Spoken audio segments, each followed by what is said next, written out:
Sasebo City, a peaceful coastal town in Japan known for its scenic beauty and local charm, is a tourist hotspot.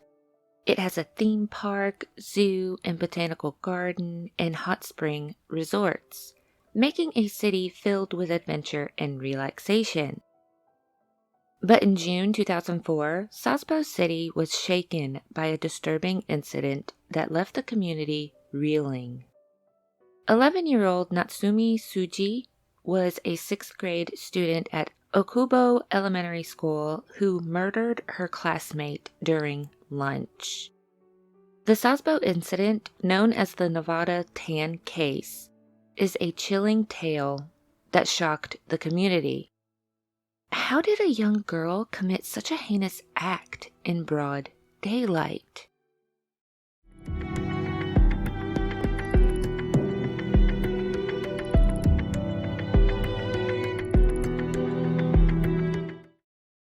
Welcome to another episode of Crimson Sin with Tamsin Leigh. I am your host, Tamsin Leigh. Full show notes and sources can be found in the description. This case is from Japan, so I want to state that some information may have been lost in translation. If there are any discrepancies or something was translated incorrectly, please feel free to write these in the comments. One inconsistency I came across a lot during my research was the victim's name. In Japanese newspapers, her name is Raimi Matarai, but in my English research, her name was Satomi Matarai. During this episode, I will refer to her as Raimi Matarai. Natsumi Tsuji was an average 11-year-old girl in 6th grade. Many wondered if she brutally murdered her fellow classmate and friend, Raimi, due to her home life. The Natsumis lived in a village on Mount Yumihari and consisted of Tsuji, her mother, her father, grandmother, and older sister. Natsumi Tsuji was one of very few students who had to commute to school by public bus. She is said to have been very lonely, with not many friends living close by. This is said to have contributed to her lack of social development, as she did not receive a lot of social interaction among her peers. Therefore, she did not know how to effectively communicate or resolve problems with those her age. Even after school, it was said that Tsuji was not able to hang out with friends, needing to catch the lonely bus home. Instead, she would spend most of her time on the computer that her father bought for her. Her father worked at an insurance company until Natsumi Tsuji was 2 years old, when he suffered a cerebral infarction and was bedridden. Her mother would then work a part-time job to supplement the income lost when her father couldn't work. Eventually, he did start running an insurance company from home while working part-time delivering wet towels. After receiving the computer, Tsuji would immerse herself in various types of media, most of which was not suitable for children her age. One particular topic she was interested in were occult sites. She also had a fascination with Guro. Guro is shortened for Euro Guro, which is an artistic genre that puts its focus on eroticism, sexual corruption, and decadence. As a term, it is used to indicate something that is both erotic and grotesque, but in terms of manga and anime, the content focuses on gore and mutilation. One such series Tsuji appeared to have been infatuated with was the R-rated manga called Battle Royale, which tells the story of a class of junior high school children who were forced to fight each other to death. She was a whiz with computers at a time when the internet and computers were not owned as commonly as they are now. Her family had 3 computers in the home, and she would use all of them.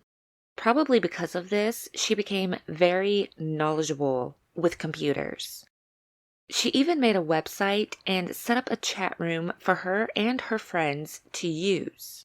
While Natsumi Tsuji was described as an introvert with minimal social skills, in 2003 she joined a mini basketball team. Her parents agreed that she could join this team only if her grades did not suffer. The following year, her mother is said to have forced her to quit the basketball team because her grades slightly declined. This is when people started to notice a change in Suji's behavior. Something that has been stated was Suji had a very innocent and cute look. While it is true that she was a cute little girl, she had a fierce personality. She could become angry over trivial things. While this is common amongst young children, at 11 years old, Suji should have been able to control her temper better.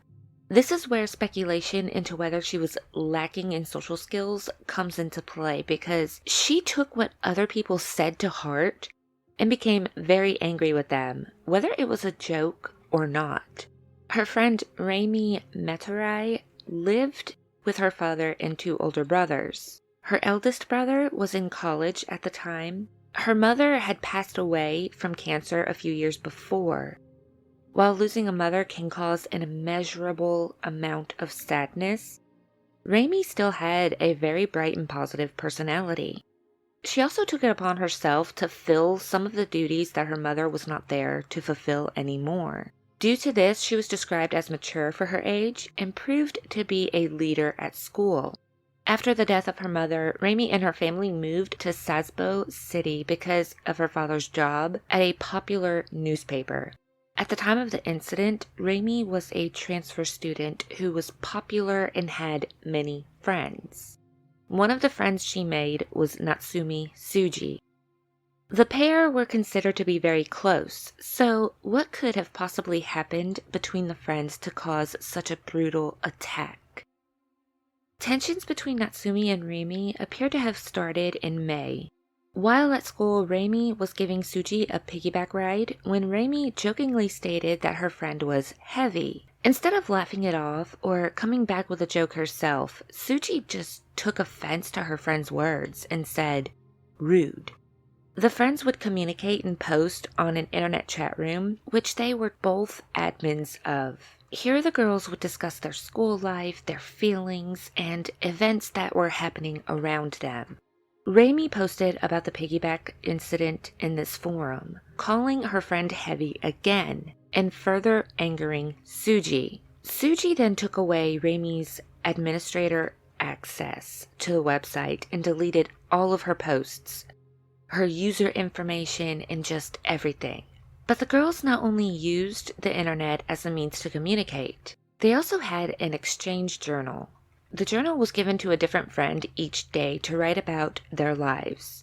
Suji made up this unique way of writing in the journal that she called Next To. She made it clear to her friends that no one else was allowed to see this form of writing, and it could not be copied outside of the exchange diary. But Rami pointed out to the other friends that she couldn't hold any copyright claims to it, especially since the word next was in English.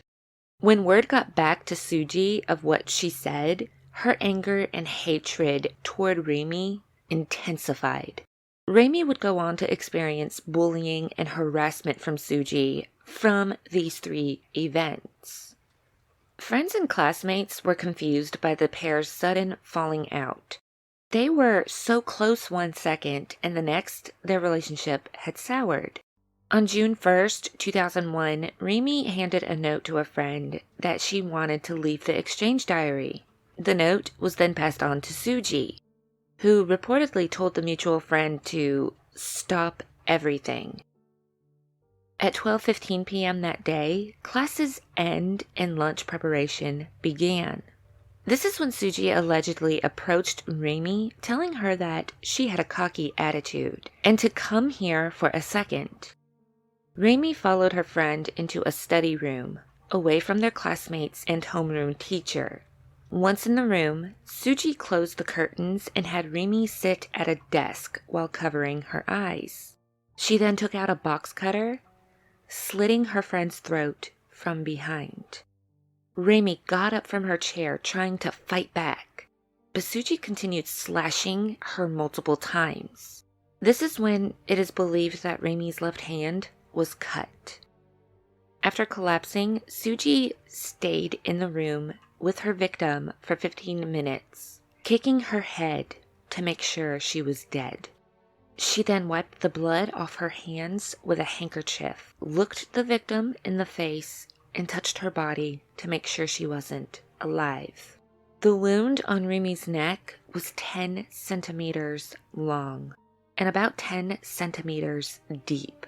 The average adult's neck is about 13 to 15 centimeters in diameter, so that was a very deep cut. The wound Rimi sustained on her hand was also so deep that the bones were visible. The girls' homeroom teacher noticed that both the girls were missing from the classroom at about 12:35 p.m. while chanting Itadakimasu. This is something which translates to I humbly receive, but when said at mealtime, it is like saying let's eat or bon appetit or thanks for the food. Immediately after realizing 2 of the students were missing, she heard running from the hallway before spotting Suji standing in the doorway, covered in blood with a box cutter in one hand and a blood-soaked handkerchief in the other.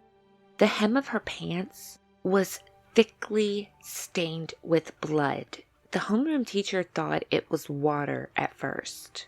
Upon seeing the girl, the homeroom teacher immediately took the box cutter away from her and began checking her for wounds, but she didn't find any injuries. This is when Suji simply muttered, "It's not my blood." Some accounts also claim that Suji pointed in the direction of the study room at this time. So the teacher ran to the room and saw Rimi laying on the floor. She yelled, "Ambulance, ambulance, ambulance," and tried to stop the bleeding while holding the victim. A 3rd grade teacher heard her screams and ran to the staff room to report it to the vice principal. The vice principal could not understand the situation the teacher was telling him, so he decided to go see what was happening himself. Blood splattered the study room and the walls were just dotted with blood. A broken knife blade was found near the entrance of the room, and Rimi's glasses were on a desk. After the vice principal saw the scene, he called emergency services at 12:43. He was too upset to explain what exactly happened to the emergency services, but was able to get an ambulance dispatched. After calling for the ambulance, he called Rimi's father. In the meantime, teachers were closing the doors and curtains of the classroom so no other student could see inside the study room. An ambulance finally arrived at 12:51 p.m. with paramedics questioning those involved. When they saw the victim, they gave up on transporting her to the hospital and contacted authorities. Rimi's father arrived at the school at 12:59. The whole time, staff at the school were trying to handle the situation. Suji stood in the hallway. She was about to go downstairs when her teacher found her. The teacher sat Suji down on the stairs trying to comfort the girl. She then brought Suji to the nurse's room on the 1st floor and had her wash her hands and change her clothes. Suji was allegedly wearing a Nevada sweatshirt. Due to this sweatshirt, she was then referred to as Nevada-tan on the internet. When the paramedics questioned the teacher if anyone knew about what happened, the teacher brought Suji in. Paramedics asked why Rimi was injured, and Suji simply stated, "I cut her with a box cutter." The interview after this is quite chilling, as she explained. "I prepared to kill her on Saturday and tried to kill her on Monday, but I decided to do it today. I waited until she was dead and went back to the classroom. I wondered whether to stab her with an awl or strangle her, but I decided to use a box cutter, which is more reliable." At around 4 p.m., all the children at school, except the 6th graders, left. The 6th grade students were questioned in 5 separate locations starting at 2 p.m. that day and finishing around 6 p.m. The principal had returned from a business trip and had to explain the situation to the parents. By 8:30 that evening, police announced that it was a homicide. Rimi's father held a press conference at about 9 p.m. During these press conferences, it was found out that the entire 6th grade class were unruly children who did not listen to their teacher. And the teacher actually experienced a lot of harassment from these children. And Suji was one of these children. This brought into question the homeroom teacher's actions during the incident, and the parents criticized not only her, but the school for their reaction to the crime. Suji was brought to the police station at some point and slept in a bathroom from female employees. The next morning, the questioning continued. That afternoon, the director of the Child Guidance Center and the superintendent of the Board of Education held a press conference stating, based on my impression from the interview, she's a very normal girl. She can talk to us and is raised in a normal family. The director added, she was growing up without any problems. Her grades were good and she was a hard worker. She's not able to express her thoughts very well. She does not seem to be able to say no clearly, even when she's in trouble. Natsumi Suji was then sent to the Nagasaki Juvenile Classification Center on June 3rd.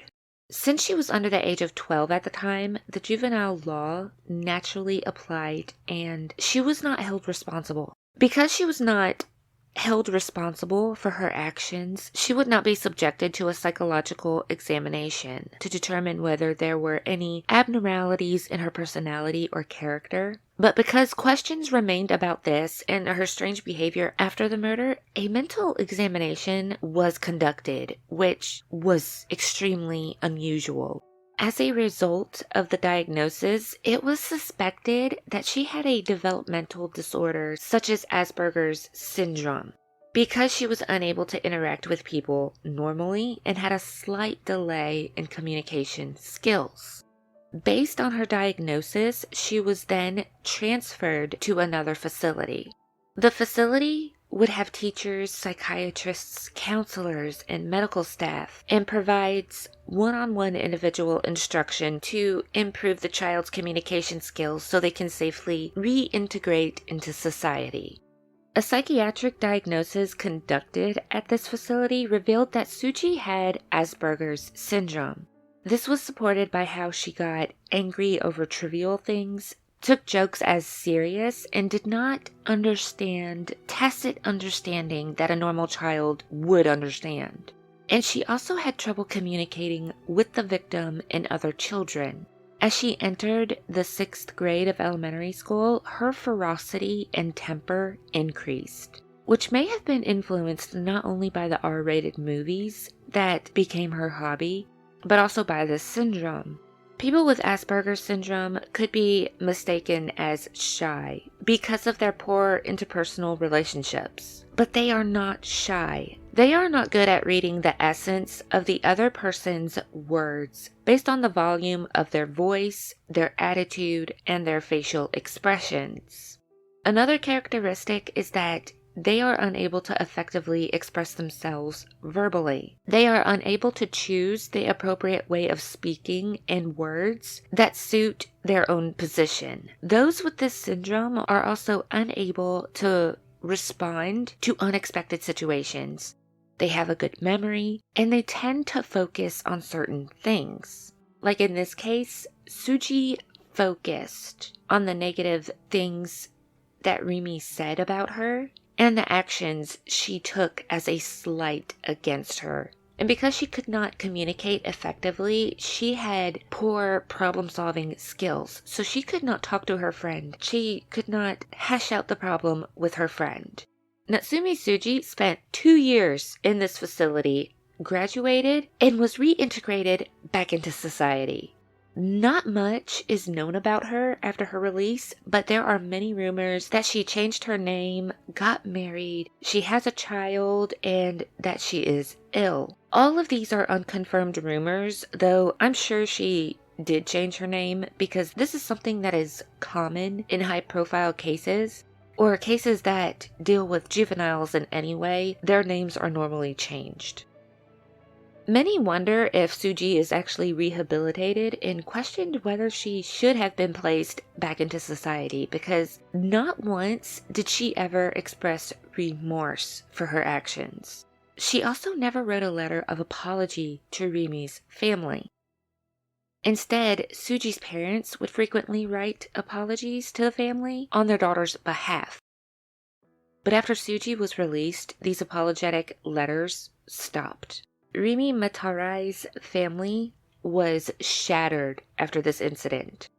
Her father did not work for a while, dealing with the loss of his 12-year-old daughter. But the family did eventually move away from Sasebo City. The father was consumed with unimaginable guilt from the loss of his daughter. Rimi's brother also felt this guilt, as his little sister had come to him about the issues she was experiencing with Suji. He gave her advice on how to handle the situation and would blame himself for what happened. It is reported that he tried to take his life at one point. The Sasebo incident sparked soul-searching conversations in Japanese society about the root cause of youth violence and the importance of mental health support for adolescents. It served as a wake-up call for addressing the hidden struggles faced by young people and the need for early intervention and counseling. In the aftermath of the Sasebo incident, authorities implemented reforms aimed at bolstering school safety measures and enhancing mental health support services for students. Schools across Japan intensified efforts to identify at-risk individuals, provide counseling resources, and promote a culture of openness and support.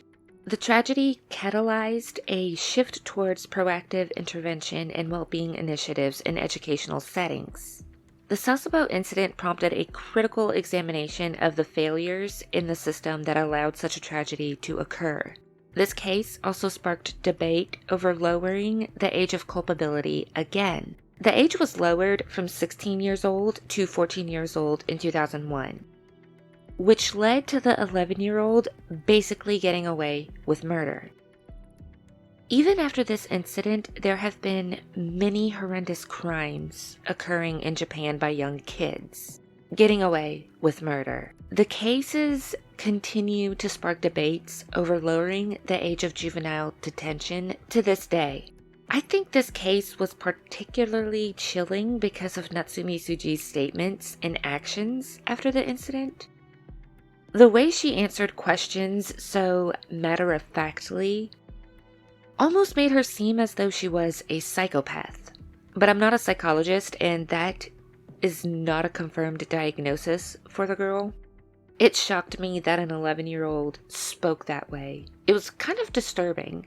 So what did you think of today's case? Do you think the media Tsuji was reading and watching had something to do with her actions? Or do you think she had an undiagnosed mental disorder? Let me know your thoughts in the comments. Thank you for listening and your support. Stay safe, and I will see you for the next episode. Bye.